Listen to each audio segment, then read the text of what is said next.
He made no sound, neither a bark nor a whimper. He simply sat inside a corroded cage, drenched by the rain, his bones prominent, his gaze fixed on the dilapidated warehouse door as if he were still awaiting someone who was never coming back. And that someone wasn't. The German Shepherd pup, likely around 6 months old, had skin stretched taut over his ribs, one paw was swollen, and his fur was matted, emitting a stench of decay. Yet, he didn't appear afraid. He seemed patient, as though he had accepted the silence and resolved to remain right there until the world provided a reason to do otherwise. His name wasn't Dante yet, but those eyes would be etched in my memory for the rest of my life. The call was from Polly, an old partner from the force. "Still training canines, Dave?" he inquired. "Because I have one for you." "Sort of. You should probably come and see this for yourself." It was located on the southern outskirts of Pittsburgh, behind a defunct auto parts warehouse that had been out of commission for a decade. It was the type of place adolescents covered in graffiti and where transients sought refuge until the winter drove them away. I pulled in alongside Polly's cruiser shortly after 6 a.m. The sky was gray, a light drizzle was falling, and the air was thick with the scent of mildew and cold. "He's in the back," Polly informed me, gesturing toward the lot's corner. "I doubt he's moved much. It's been raining all night. You might want to prepare yourself." I was already prepared. I had witnessed worse situations.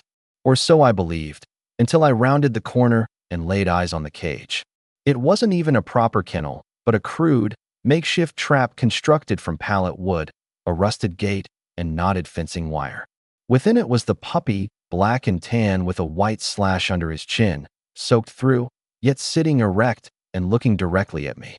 He didn't emit a growl or even flinch.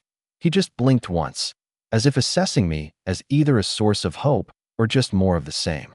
"Hey, buddy," I murmured, my voice cracking as if I'd swallowed gravel. "Are you alone?" I knelt down gradually. Rainwater dripped from the chain-link fence above. The air smelled of motor oil and decay. In one corner lay a tattered blanket, stiff with grime, and an empty tuna can next to it.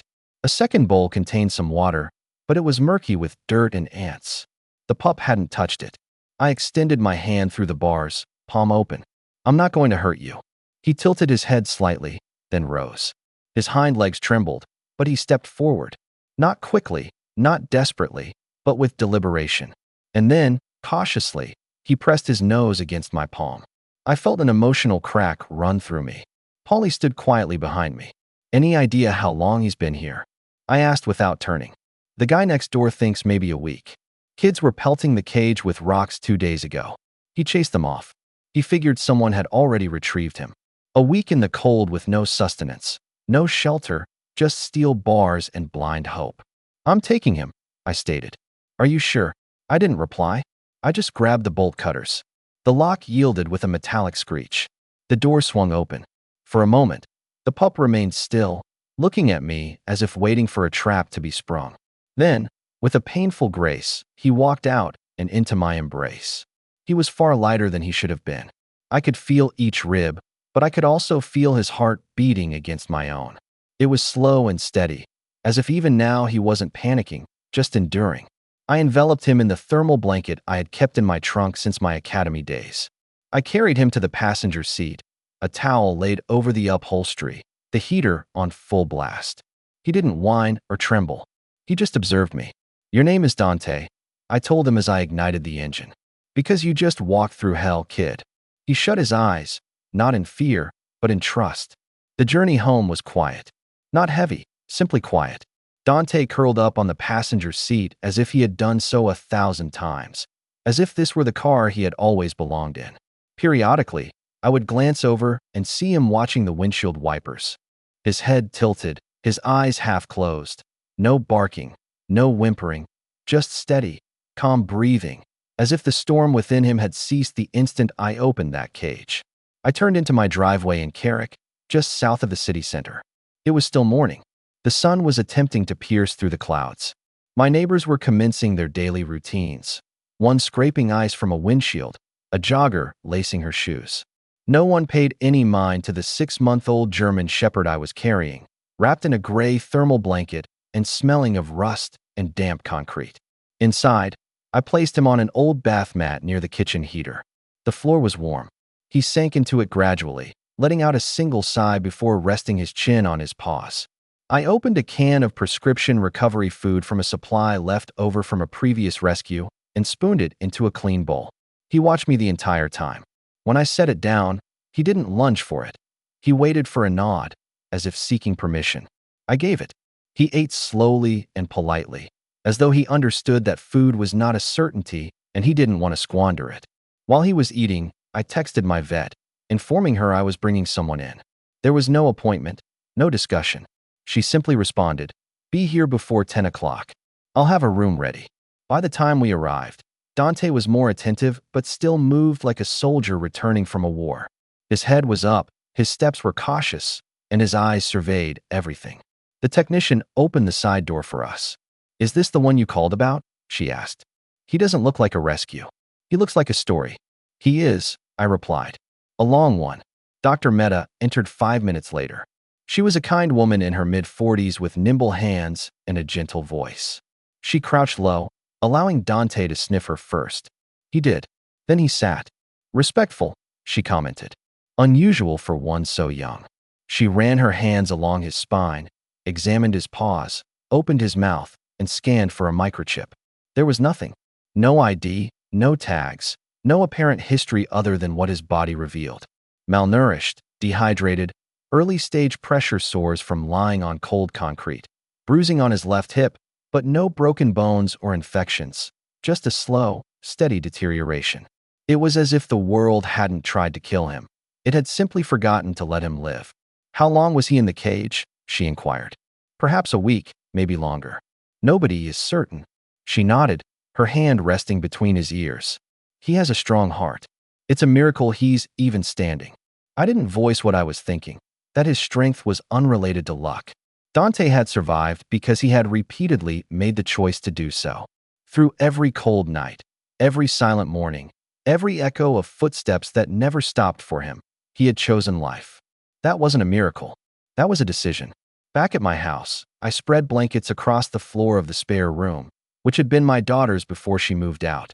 Dante curled up on the softest one, exhaled a low breath, and closed his eyes as if sleep were finally a permissible indulgence.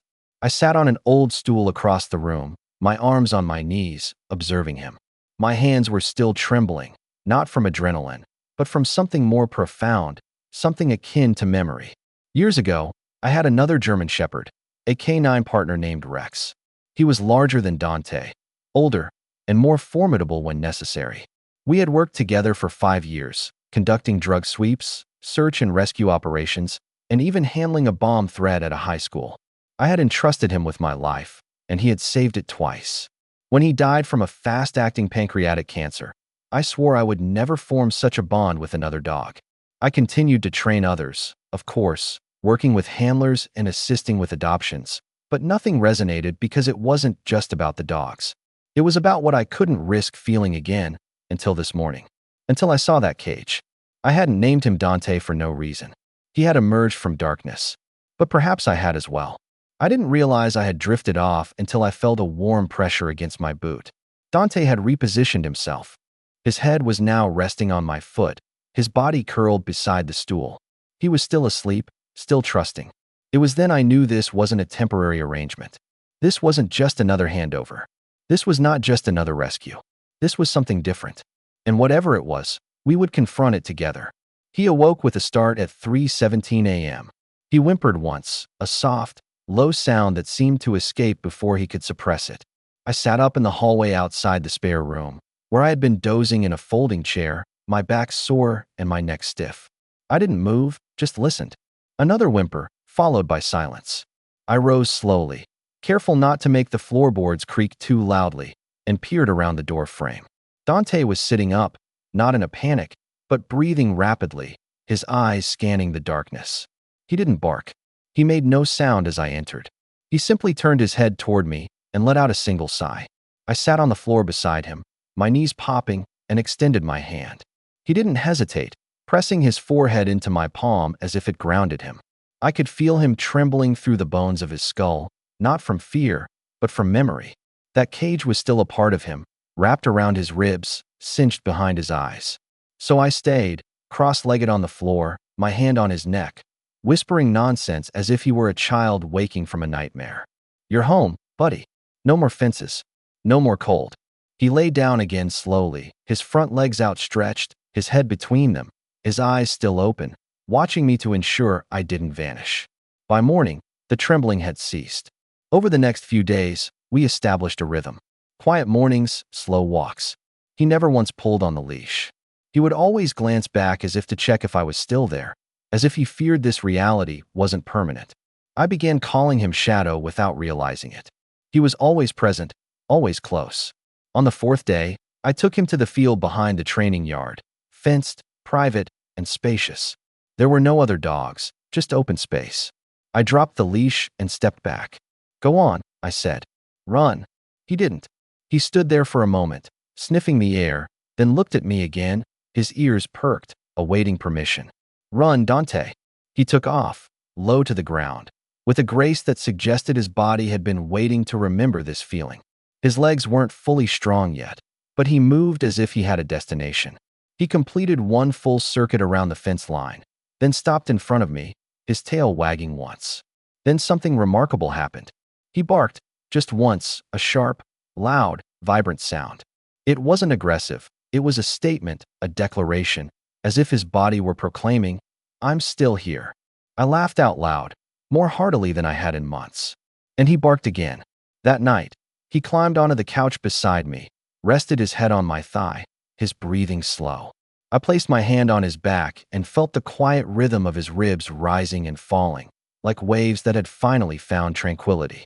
I began testing him with basic commands: sit, stay, down, heel. He either already knew them or something very similar. His eyes never left mine when I spoke. He didn't just listen, he waited for the meaning. By the end of the week, he was walking beside me as if we had been partners for years. I didn't tell anyone at first, but I was already contemplating the program. K9 certification is rigorous. Most dogs don't pass, and many people don't finish either. But there was something in the way Dante moved, how he interpreted my cues, how he responded. He wasn't just intelligent, he was attuned, sensitive. And perhaps that was what made me pause. I didn't want him to become another tool, another badge, another dog working himself to exhaustion just to be useful. He had earned his peace. The problem, however, was that he didn't want peace. He wanted a purpose. He observed everything, sounds from outside, my every breath. He followed me into the garage one morning, and when I pulled my old training vest from a dusty storage bin, he sat, just sat, as if he knew what it was and what it represented. I hadn't touched that vest in 2 years. But the moment I slipped it on, he stood, his tail low, his ears high. And I knew he was telling me something. Don't retire me. Redeem me. So, I started with small exercises, hide-and-seek drills, glove searches, noise desensitization. One evening, I played a recording of fireworks just to gauge his reaction. He didn't flinch. He just looked at the speaker, then at me, as if to ask, "Is that all you've got?" Every night, I took notes. I recorded short videos, logged his behavior, stamina, and responsiveness. It wasn't just me trying to convince myself. It was evidence, proof. And still, every now and then, I'd find myself watching him as he slept, his head upside down, his tongue half out, one ear folded over like a child in a blanket fort. And I'd think, maybe he's not here for the job. Maybe he's here for me, not to work, but to remind me what it means to care unconditionally.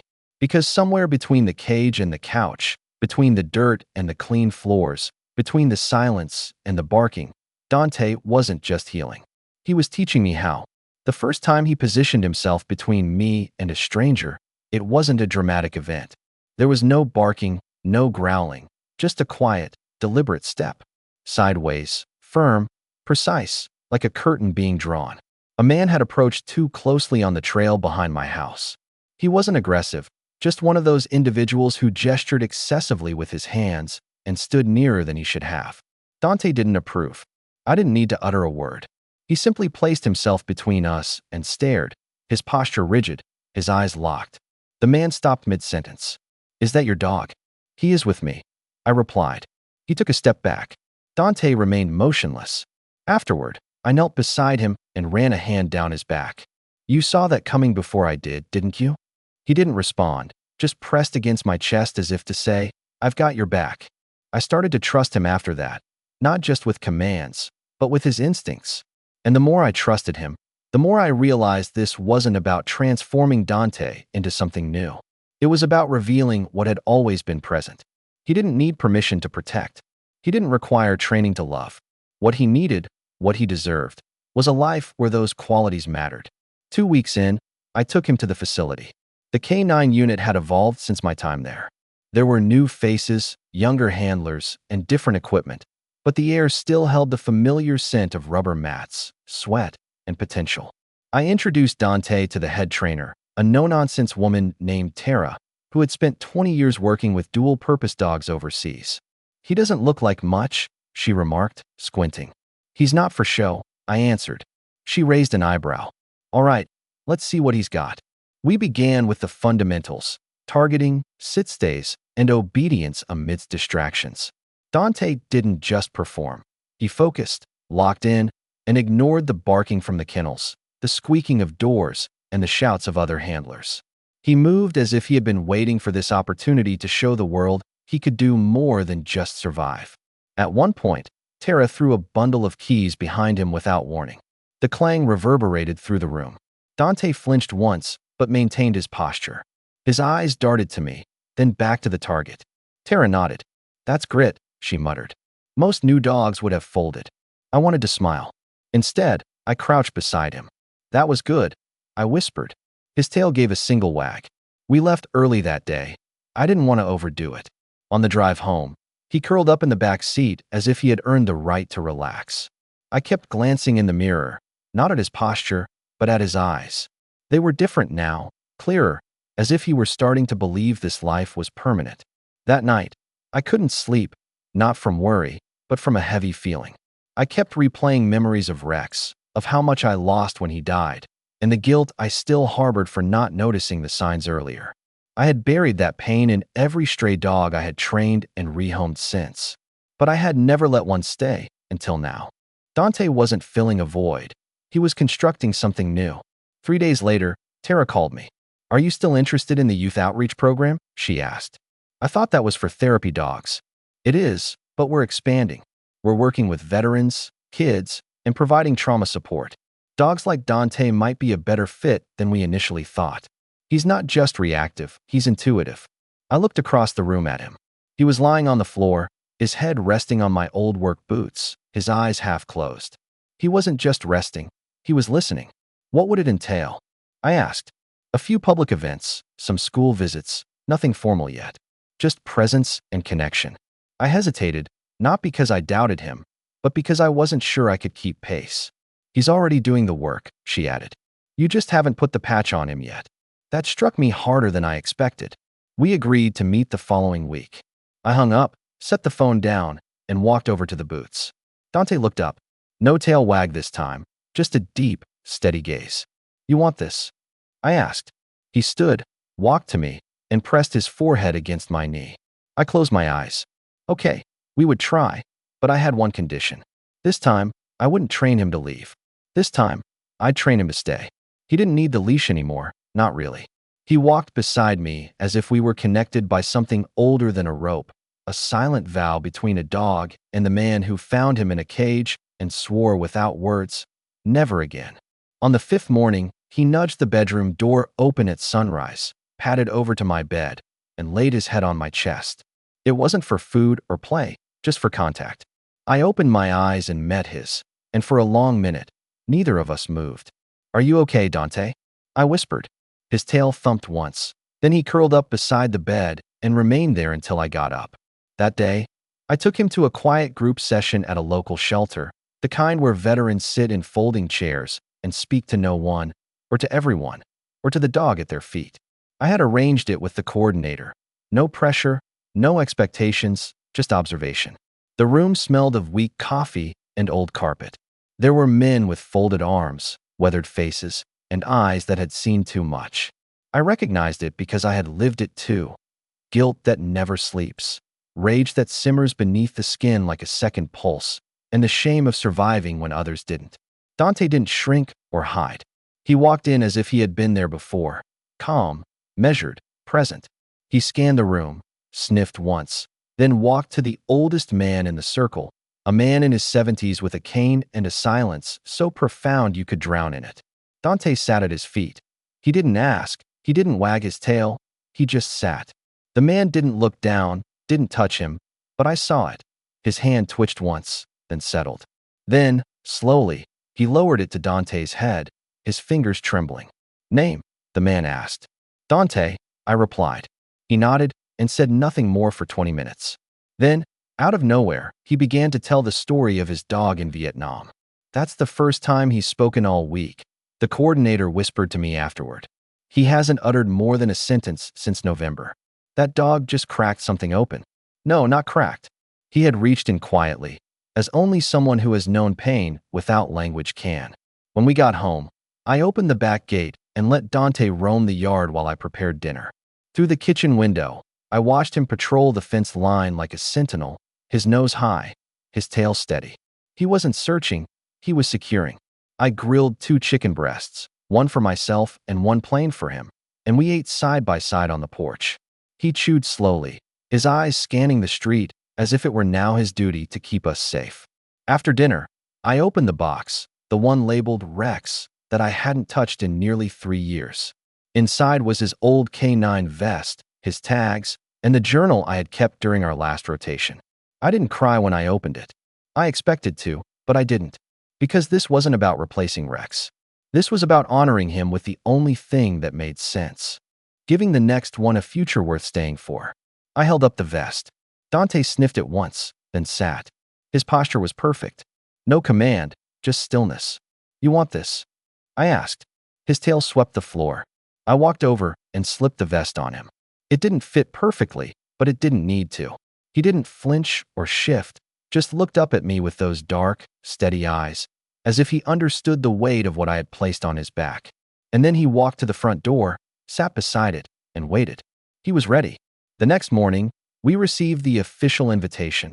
A local elementary school, a small group of children with speech delays, anxiety, and emotional trauma. Just a visit. 30 minutes. We went. The moment he stepped into that classroom, something shifted. He slowed his pace, softened his ears. When one little girl whimpered and crawled under a table, he lay down just outside her reach and waited. No bark, no pushing, just presence. She emerged 5 minutes later and hugged his neck without a word. Later, a boy with autism read him a page from a picture book, his voice halting and nervous. Dante leaned his head against the boy's chest like punctuation. When it was over, one of the teachers wiped tears from her eyes. "He doesn't just help them," she said. "He sees them." That night, back home, I removed the vest and rubbed his ears. "You did good, partner," I told him. He didn't wag his tail or lick me, just leaned his entire body into mine as if he already knew. He stopped sleeping through the night again. Around 2 a.m., he would rise, circle the room, and settle by the front door, his head down, his ears alert, as if he were waiting for something only he could hear. There was no barking, no whining, just a silence so focused it felt heavy. At first, I thought it was a phase, perhaps a dream, but it continued. Every night, at the same hour, the same routine. On the 3rd night, I joined him. I sat beside him in the hallway, my back against the wall, my legs stretched out, a blanket draped over my shoulders. "What are you waiting for, Dante?" I whispered. He didn't move, didn't blink, just stared at the door. That's when I understood. He wasn't waiting for someone to come in. He was watching to make sure no one left. I remembered the cage again, the broken wood, the empty food dish, the rain, the silence. He had been abandoned once, not in a storm of violence, but with the quiet kind of cruelty that leaves you wondering what you did wrong. I thought I had saved him from it, but perhaps he still wasn't sure I wouldn't do the same. So, I stayed there with him, night after night. We didn't talk. We didn't move. We just kept watch together. After a week, he began to fall asleep with his head in my lap. That was enough. His training progressed rapidly, faster than I had anticipated. He mastered focus drills, obstacle courses, and even light tracking. But it wasn't his skills that made people take notice. It was his stillness, the way he could command a room without making a sound. He didn't demand attention. He drew it in softly, completely. One afternoon at the outreach center, a teenage boy who hadn't spoken in 2 months sat cross-legged across from him. The staff didn't expect much. They suggested we could just let Dante lie there while the boy worked through his art therapy. But the boy didn't pick up a pencil. He reached forward and touched Dante's paw. Then he whispered, "You're not scared of me." Dante blinked once, then leaned closer. Later, one of the counselors pulled me aside. "He doesn't trust people," she said, "but he trusted your dog." I didn't correct her. It wasn't trust, it was recognition. Wounded recognizes wounded. Some dogs barked their way into a space. Dante breathed his way in. Quiet loyalty, a steady presence. It was as if he could feel the tremors in a person's soul before they surfaced. And he always responded with calm. But for all his composure, there were still shadows. The metallic clink of a gate, the scent of motor oil, loud male voices. They would freeze him for half a second. His body would go still, his eyes would pull back, a deep flinch in his bones. It passed quickly, but I saw it. And I never ignored it. He was strong, but strength doesn't erase memory. It just learns how to coexist with it. One weekend, we attended my niece's soccer game. It was a small crowd on a sunny field, with parents in folding chairs. I kept him close, on a leash, with his vest on. But about 10 minutes into the game, a kid behind us slammed the metal bleachers with both fists after a missed call. Dante dropped flat to the ground, low and still, his tail tucked. I knelt beside him. "It's okay," I whispered. "You're not there anymore." He looked up, took a breath, then another, and slowly stood. The boy apologized. His parents were mortified, but I wasn't angry. I was reminded that healing is not a linear path. That night, I brought out an old army blanket from storage, one I had used during my first deployment, worn, frayed at the edges, still faintly smelling of desert and sun. I laid it beside the couch. Dante sniffed it, circled once, and then lay down. For the first time in weeks, he didn't move all night. The next morning, he brought the blanket to the door himself. He was telling me something again. I'm ready for what's next. So, I made the call. I signed us up for the full certification evaluation, therapy, search, and companion support. The woman on the phone paused when she saw his file. "Wait, this is the one from the warehouse, right? The one they found in a cage." I said yes. She was silent for a moment, then said quietly, "He's come a long way." I looked over at Dante, now dozing in a patch of morning sun, his chest rising steadily, the faint glint of his ID tag catching the light. I nodded. "Yeah, but he's not done yet. He failed the first test. Not because he wasn't prepared, but because I wasn't." The evaluation day had begun smoothly. Dante loaded into the truck as he always did, sat calmly during the ride, his eyes flicking between the road and my hand on the wheel. But something was off with me. I hadn't slept well. Too many nights spent replaying old memories of Rex's final days, the sound of the vet's voice, the way the house felt afterward, hollow. I thought I had buried that, but buried doesn't mean gone. When we arrived at the center, Dante sensed it. He didn't lag or resist, but he watched me closely, as if he knew I was trying to wear a mask I hadn't earned yet. The instructor was professional, friendly, but firm. Let's start with basic neutrality. No reactions to crowds, kids, or loud noises. Then sent tracking and a simple trauma response simulation. Dante followed every cue, walked steadily, and didn't flinch when a clipboard dropped behind him. He even nuzzled a crying child volunteer during the empathy trial. But then came the gate. Old, metal, rusted. The sound it made as it creaked open was wrong. Too familiar, like the cage door I had opened that first day in the rain. Dante froze. Not for long, not dramatically, just one heartbeat too still. It was enough for the instructor to mark it down. Note: hesitation, possible past trauma trigger. Reevaluate confidence in urban unpredictability. I wanted to argue, to explain, but I didn't, because that moment wasn't about the gate. It was about ghosts, and I had brought mine into the room. Afterward, I loaded him into the truck, my heart sinking. He curled up on the back seat, his eyes on me, not hurt, not nervous, just there with me, as always. I drove past our exit, continued up the hill past the old steel yards to the bluff overlooking the Monongahela. I parked at the edge of the lookout, turned off the engine, and the silence was thick. "I messed that up," I said aloud. He lifted his head. I let the past in again. He stood, stepped onto the console, and pressed his forehead to my chest, and I broke. Not loudly, not messily, just quiet tears into fur that didn't pull away.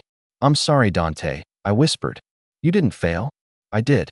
He stayed there until the shaking stopped. That night, we didn't train. We didn't review. We just sat on the floor of the living room, sharing dinner scraps and listening to old music. The next day, I called the instructor and told her we wanted to retake the trial, not for the certification, but for closure. She hesitated. "He's got the heart for it, that much is clear. But he has to walk in with no weight on his back. Just trust." I looked across the room. Dante was resting on his blanket, his head between his paws, his eyes open. "No weight," I repeated. "Got it." So, we trained differently after that. No vest, no commands, just connection. We took walks through loud parks, visited busy hardware stores, and lay in the middle of a field with my eyes closed while he stood guard. And slowly, that pause, the one he made at gates, thresholds, and tight spaces, began to soften. He started walking through them without looking back. Because maybe I had finally stopped looking back, too. On the retest day, he passed every trial. No hesitation, no second guesses.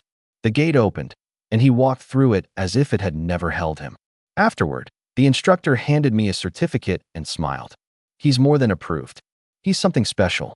I clipped his new tag onto his collar, blue enamel engraved with a single word, Guardian. He tilted his head, his eyes meeting mine. "You earned it," I said, and for the first time since the cage, he barked just once, strong, sure, proud.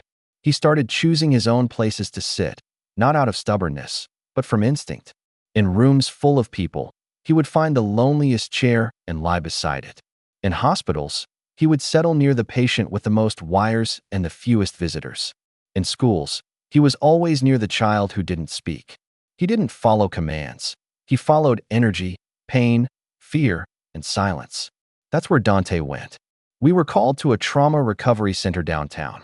It was for kids from unstable homes, some recovering from abuse, others just lost.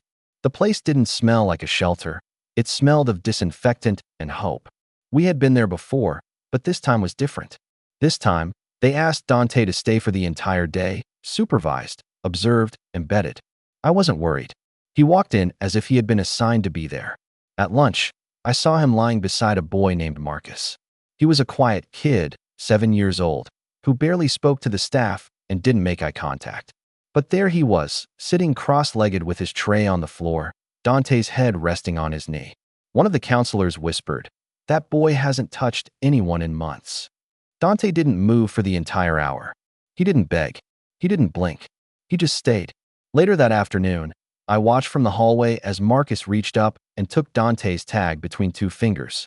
He traced the word guardian and whispered it like a secret.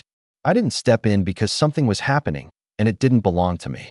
On the way home, Dante leaned against the passenger door as he always did, but there was a new weight to him, as if he had carried something heavy and set it down gently.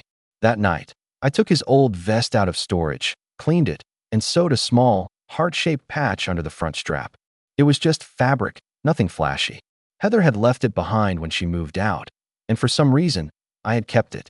I slipped the vest over his shoulders. He stood tall and still, as if he understood this wasn't about commands anymore. This was a ceremony. That weekend, we attended a public demonstration featuring therapy dogs, police K-9 units, and rescues with before and after stories. The crowd was larger than I expected, families, veterans, and the press. Dante didn't flinch. When it was our turn, I didn't give a speech.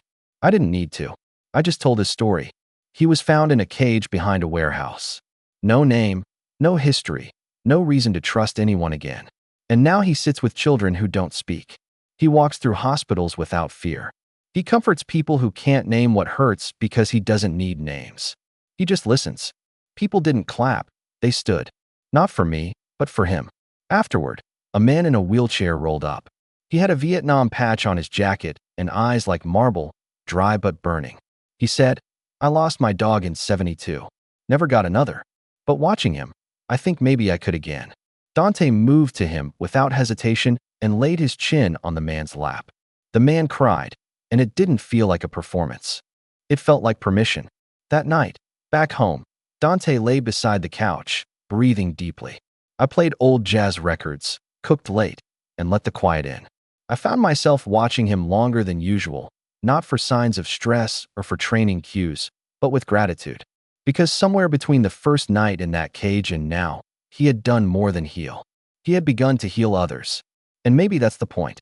Some dogs bark, some bite, but a select few, become the silence people need to feel safe again.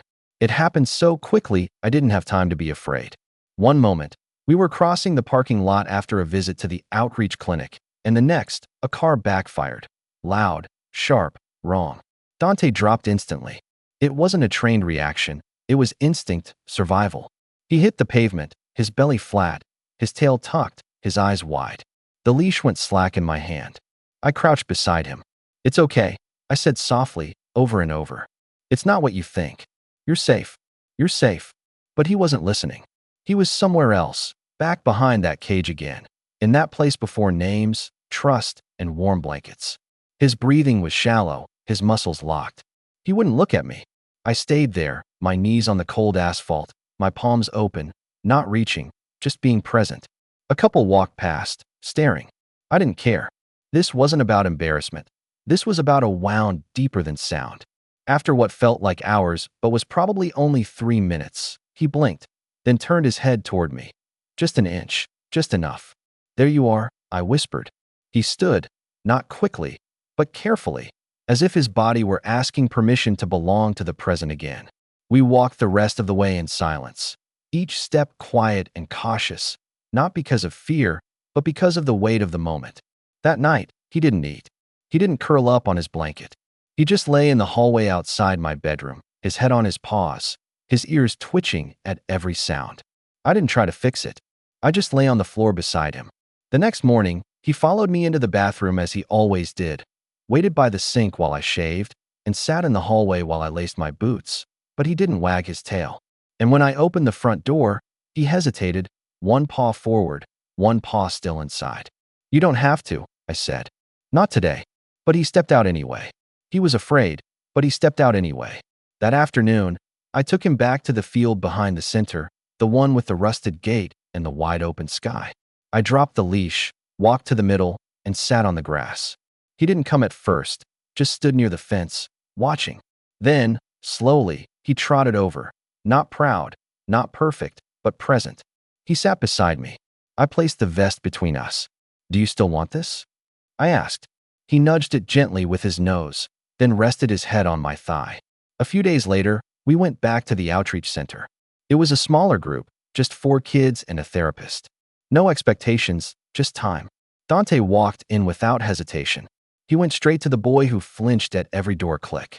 He lay down beside him, pressing his body against the boy's legs until his shoulders relaxed.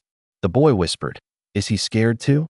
And I said, "Sometimes, but he shows up anyway." The boy nodded as if that made sense. I realized then that Dante didn't need to be fearless. He needed to be honest. He was a mirror, not a mask. He didn't teach courage by never being afraid.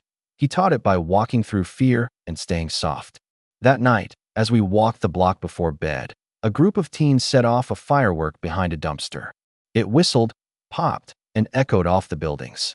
Dante flinched, paused, then looked up at me. I didn't speak. I just waited. He shook once, then kept walking, and I followed. It was the ceremony that broke me. Not the grand kind. No medals, speeches, or flags. Just folding chairs under a park awning, a few laminated signs, and a pot of burnt coffee near a card table. But it was the first time I saw Dante truly celebrated for who he was, not for what he had survived. The community center had invited us to their annual Hope Heroes event, which featured therapy dogs, service animals, and volunteers. I almost didn't go. I thought it was too much attention, too soon. But when I picked up the vest that morning, Dante sat beside it without being told, so we went. The lot was already half full when we arrived. There were kids in Halloween costumes, senior veterans in their old service jackets, and a woman in a wheelchair covered in pins. I opened the truck door, and Dante jumped out as if he knew the crowd was his to carry. We walked slowly past the tables.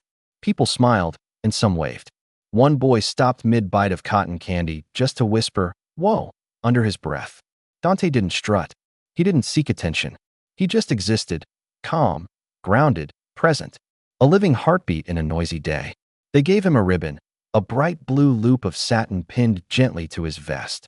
It read, "Companion of Courage." He didn't notice, but I did. I blinked hard and looked away before my emotions showed. One moment hit me the hardest. An elderly man, his cane shaking in one hand, reached out with the other. "May I?" he asked. I nodded. Dante stepped forward. The man's fingers barely grazed his fur. Then, as if something clicked inside him, he dropped the cane, fell to both knees in the grass, and wrapped his arms around Dante's neck. He sobbed. His daughter rushed forward, panicked, but he held up a hand. "I haven't touched another soul since my wife died," he said. He let me remember how. We sat under the tent after that.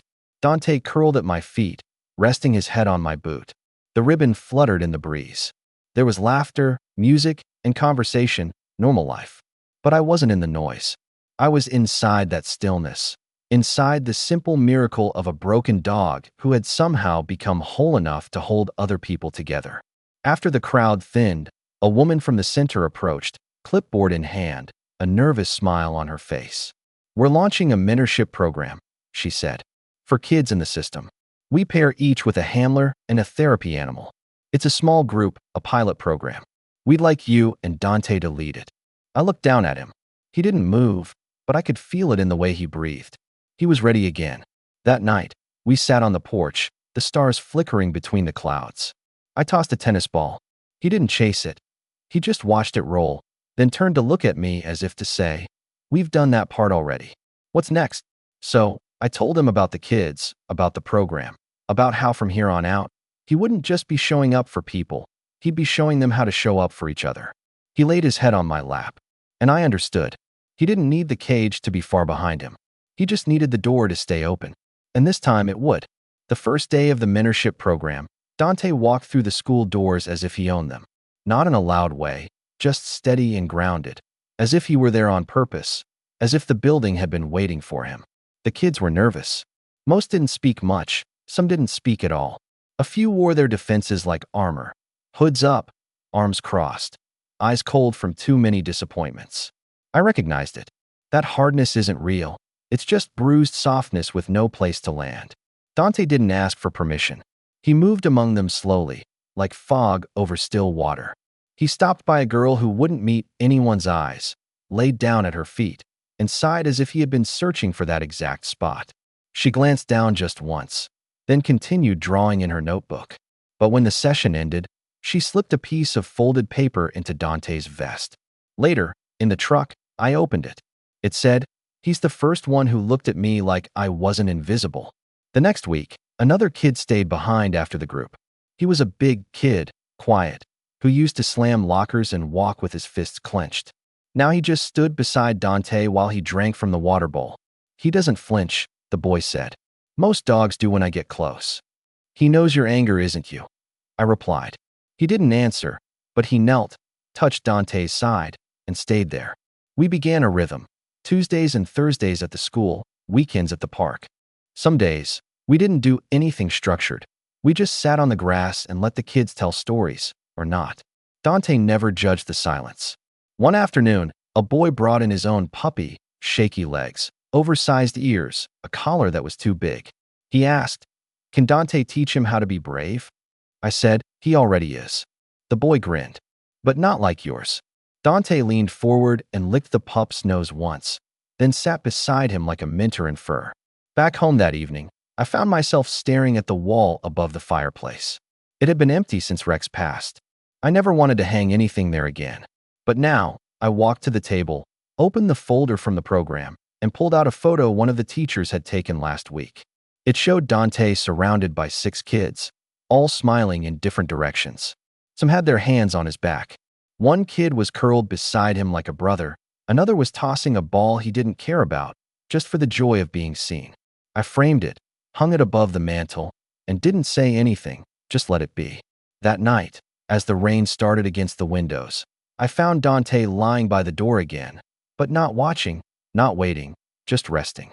He didn't need to guard anything anymore. He knew he was home. And this time, so did I.